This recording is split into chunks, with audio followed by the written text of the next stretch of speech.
দেশের 4 সমুদ্র বন্দরে 3 নম্বর সতর্ক সংকেত দেখাতে বলেছে আবহাওয়া অধিদপ্তর। সক্রিয় মৌসুমী বায়ুর প্রভাবে উত্তর বঙ্গোপসাগর ও বাংলাদেশের উপকূলীয় এলাকায় গভীর সঞ্চালনশীল মেঘমালা সৃষ্টি অব্যাহত রয়েছে। এতে দেশের বিভিন্ন জায়গায় বৃষ্টি হচ্ছে।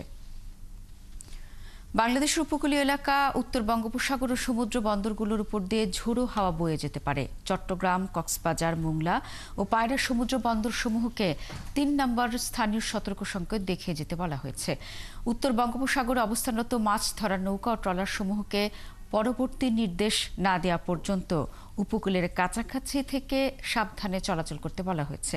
দেশের সব প্রধান নদ নদীর পানি বিপদসীমার নিচ দিয়ে প্রবাহিত হচ্ছে বলে জানিয়েছে বন্যা পূর্বাভাস ও সতর্কীকরণ কেন্দ্র।